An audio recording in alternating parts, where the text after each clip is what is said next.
जीवन हमें एक मौका देता है, इसलिए जब भी सही कॉलेज चुनने का समय आए तो सिर्फ मंगलायतन यूनिवर्सिटी आपके बेहतरीन भविष्य और सर्वांगीण विकास के। मॉडल से साध्वी बनी हर्षा रिछारिया एक बार फिर चर्चाओं में है। महाकुंभ के बाद से उनकी पहचान एक साध्वी के रूप में मजबूत हुई है। रविवार को हर्षा रिछारिया ने विश्व हिंदू परिषद के कार्यालय का दौरा किया और सनातन धर्म के प्रति अपनी आस्था और संकल्प को दोहराया।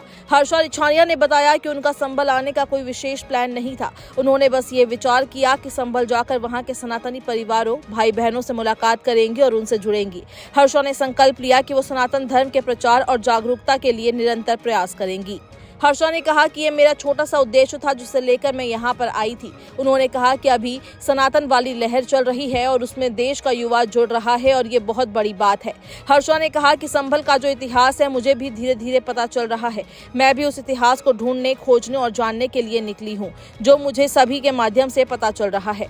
हर्षा रिछारिया ने यह भी कहा कि महाकुंभ के दौरान उनकी जिंदगी काफी उतार चढ़ाव वाली रही, लेकिन वो इसको बहुत गर्व के साथ कहती है कि मैंने जो महाकुंभ से सीखा, जाना और महसूस किया, उससे मेरी जिंदगी बहुत बदल गई है। पहले एक मामूली लड़की थी, वो अब बहुत कुछ सीखी है। धर्म के बारे में, शास्त्र, वेद, साधु संतों के बारे में, हिंदू धर्म और रीति रिवाज के बारे में बहुत कुछ मुझे जानने और सीखने को मिला है। मेरा उद्देश्य युवाओं को धर्म और संस्कृति से जोड़ना है। मेरा जीवन पहले भी बहुत अच्छा था और मैं बहुत अच्छा कमा भी रही थी, लेकिन आज के समय में मेरी जिंदगी बहुत शांतिपूर्ण है और मैं उसमें बहुत खुश हूँ।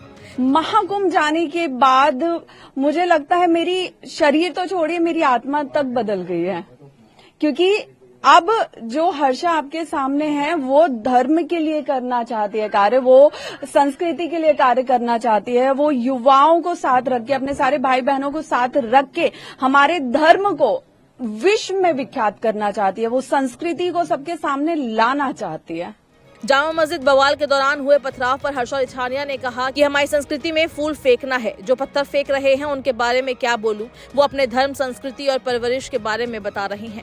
हमारे धर्म में ऐसा कुछ नहीं कहा गया है। हर्षा ने कहा कि हिंदुओं के खिलाफ दंगे, उन्हें जिंदा जलाया जाता है, उनकी ट्रेन को जलाया जाता है, तब कोई पार्टी बात नहीं करती। इस पर देश में एक ही पार्टी है जो हिंदुओं के पक्ष में बात कर रही है, जो हिंदुओं की बात को रख रही है, तो बाकी सब उनके विपक्ष में है। ये तो गलत है। हर्षा रिछारिया ने सीओ के पक्ष में कहा कि उन्होंने जो भी बात कही वो कहीं से भी गलत नहीं है।